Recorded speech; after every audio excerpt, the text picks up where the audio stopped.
Hello friends, welcome to my channel Sanskar forever. Friends, मैं आज आपके लिए लेकर आई हूँ बैसाख मास का चौथा अध्याय। जैसे कि मैंने आपसे कहा है कि मैं पूरे महीने के सभी अध्याय लेकर आऊँगी आपके लिए। आप रोज़ सुन सकते हैं, रोज़ एक अध्याय सुन सकते हैं। और अगर आपका कोई अध्याय मिस हो जाए तो आप मेरे चैनल पर सर्च करके कोई भी अध्याय जो आपका छूट गया है वो आप दोबारा से सुन सकते हैं। क्योंकि बैसाख मास में महात्म सुनना बहुत ही धर्म का काम है और इसके साथ ही बैसाख मास में राजा और बंदरिया की कहानी भी सुनी जाती है। मैंने मेरे चैनल पर वो भी डाली हुई है, आप चाहे तो वहाँ जाकर सुन सकते हैं। उसका लिंक मैं डिस्क्रिप्शन बॉक्स में दे दूँगी। तो फ्रेंड्स, चलिए देर ना करते हुए शुरू करते हैं हम अपनी आज की वीडियो। बैसाख मास का चौथा अध्याय। नारद जी बोले, हे राजन, जैसे रसों में दूध, दूध से दही और दही से घृत उत्तम है, ऐसे ही मासों में कार्तिक मास, कार्तिक से माघ तथा माघ से बैसाख मास अधिक है। इसमें धर्म करना बरगद की बराह की तरह बढ़ता है। मेघ की संक्रांति में मधुसूदन भगवान का ध्यान तथा प्रातःकाल स्नान कर विष्णु का पूजन करे और नीचे लिखे मंत्र से मधुसूदन भगवान की प्रार्थना करे।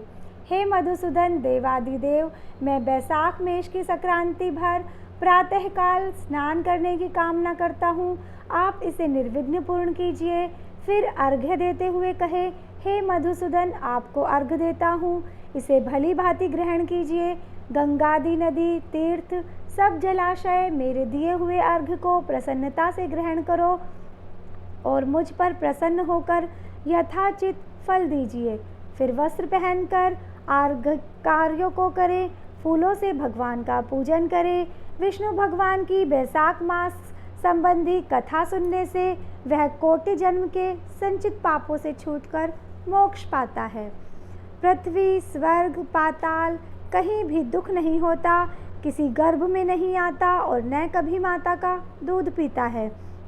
बैसाख मास में जो तेल मलना, दिन में सोना, कांसे के बर्तन में भोजन, खाट पर सोना, घर में स्नान, निषिद्ध भोजन, दोबारा भोजन, रात्रिकाल में भोजन करता है और उत्तम उत्तम कथा नहीं सुनता, न किसी तीर्थ में जाकर स्नान करता है, न दान देता है, वह नरक में जाता है और चंडाल योनि को प्राप्त होता है। उसे कुत्ते की योनि 100 वर्ष तक प्राप्त होती है। फिर गधे व खच्चर की योनि प्राप्त कर नगरगामी होता है। 1000 ब्राह्मणों की हत्या का पाप किस तरह दूर हो जाता है, परंतु बैसाख मास में स्नान आदि न करने से उसका पाप कभी दूर नहीं होता। बैसाख मास में नियम पूर्वक कमल के पत्तों पर भोजन करने से सब पापों से निवृत्त होकर विष्णु लोक मिलता है।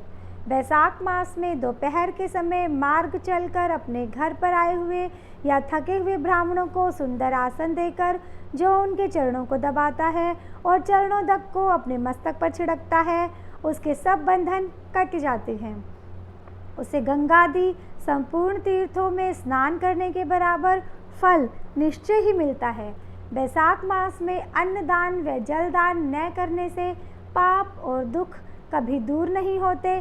प्रातःकाल सूर्योदय होने पर सागर से मिलने वाली सप्त गंगा, जानवी, वृद्ध गंगा, कालिंदी, सरस्वती, कावेरी, नर्मदा और वेणी में स्नान करके विष्णु भगवान में मन लगाने से 7 जन्म के संचित पाप शीघ्र नष्ट हो जाते हैं। बैसाख के महीने में बावड़ी में स्नान करने या घर से अलग अप्राकृतिक गो के चरणों के रखने की वजह से समान जल भरा हो तो उसमें भी स्नान करने से, हे राजन, बड़े बड़े पाप दूर हो जाते हैं।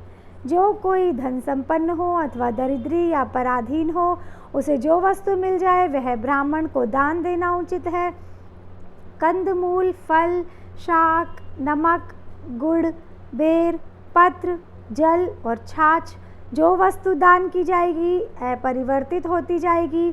दान न करने से दरिद्रता आती है, दरिद्री होने से पाप किया जाता है, पाप करने से नरक मिलता है। इसीलिए सुख की इच्छा करने वालों को अवश्य दान करना चाहिए। कोई बड़ा मकान अच्छा सुंदर और सब सामग्रियों से शोभायमान हो, मगर उस पर छत न हो तो शोभा नहीं पाता।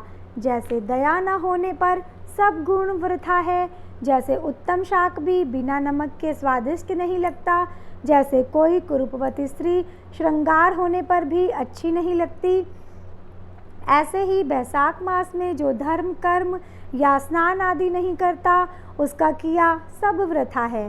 बैसाख मास में तीर्थ यात्रा, जप, यज्ञ, दान और होम आदि का फल भी अधिक होता है और तुरंत फल मिलता है। मधुसूदन भगवान इसके देव हैं।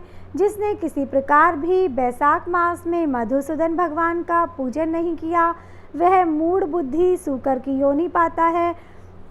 जो तुलसी दल से वैशाख मास में मधुसूदन भगवान की पूजा करता है, वह सार्वभौम राजा हो, कोटि जन्म तक अनेक सुख भोगता है और फिर अपने करोड़ों कुल को लेकर विष्णु का सायुज्य मुक्ति को पाता है।